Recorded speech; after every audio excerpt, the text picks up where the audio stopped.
The focus in this lesson is on topic number 5. This is a topic about logical relations. Remember, in the previous topic, we were looking at the focus was on semantic relations involving words and even phrases. So, in this topic, our discussion is going to focus on the relations that are there, the semantic relations that involve sentences.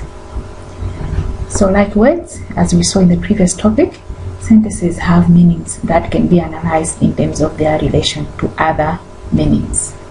So, in the first place, our focus is going to be on 3 forms of relations: paraphrases, entailment, and also contradictions. So let's begin by looking at what paraphrases are all about. When 2 or more sentences that have the same meaning are said to be paraphrases of each other, implies that they have similar meaning. Okay, so it is possible to have 2 or more sentences that have the same meaning. So when 2 or more sentences have the same meaning, we say that they are paraphrases. Okay, let's have a look at some examples. There are 3 sets of examples here. The first set says, the police chased the burglar. The burglar was chased by the police. It is unfortunate that the team lost, and unfortunately the team lost. Paul bought a car from Sue, and Sue sold a car to Paul. So what we see here is that B is the paraphrase of A, okay, in all the 3 sets of examples. So the truth condition that is implied in A is the same truth condition implied in B. Okay, so sentences whose meanings are close to each other are said to have the same truth condition.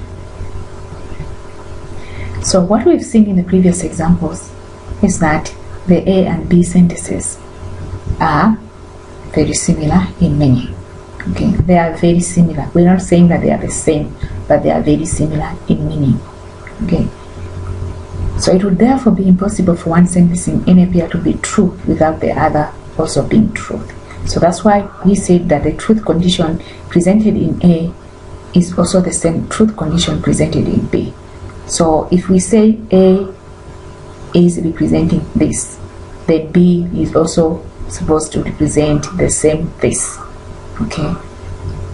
Thus, if it is true that the police chased the burglar, it must also be true that the burglar was chased by the police.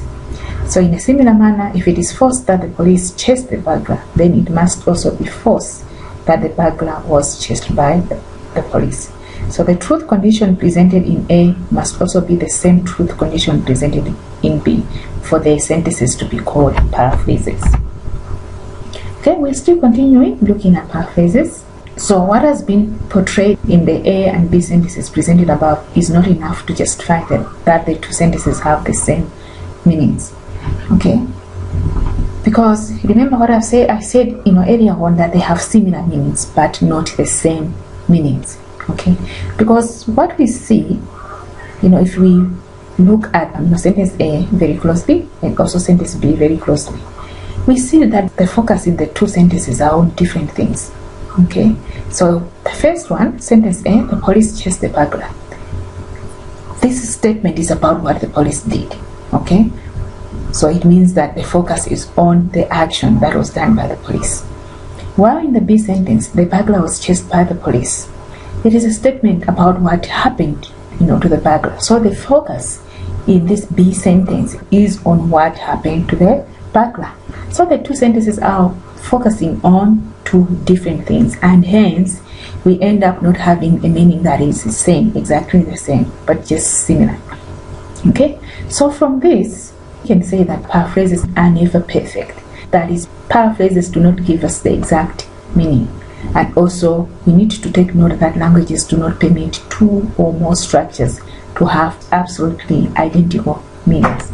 We also saw a similar thing when we were looking at the previous topic on lexical relations, especially when we were discussing synonyms.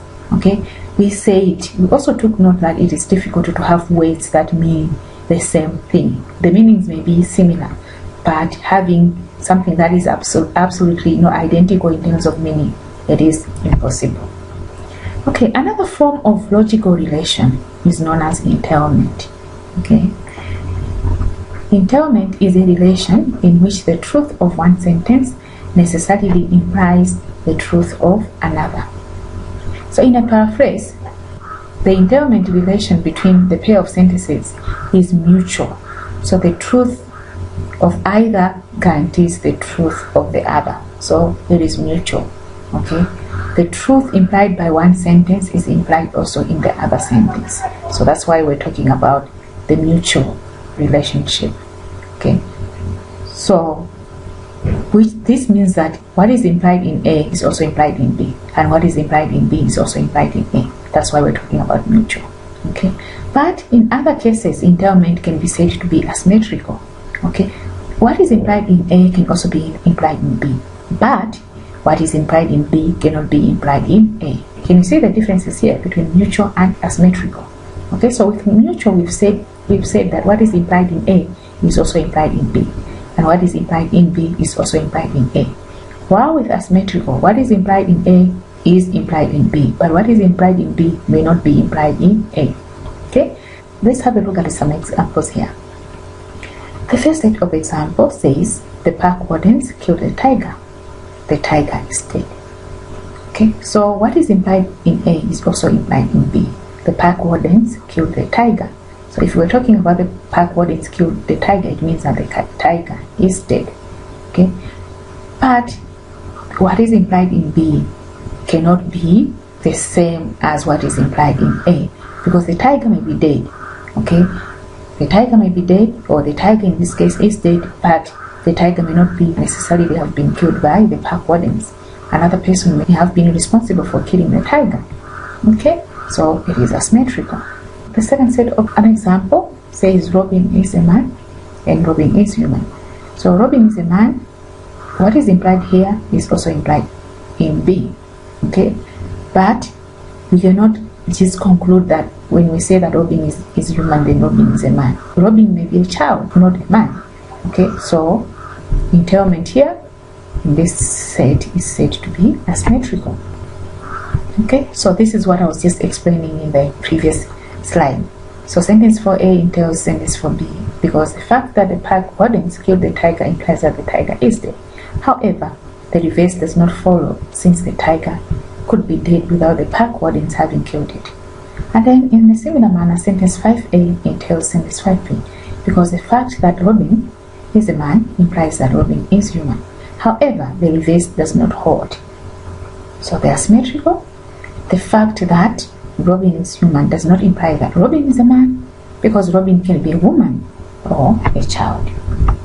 We are moving on to look at the third form of logical relation, which is known as contradiction. Contradiction is a semantic relation between sentences which display a type of oppositeness in meaning. If one sentence is true, then another must be false. Okay, so if one sentence is true, the other one must be false, or the information in the other sentence should contradict what is being portrayed in the other.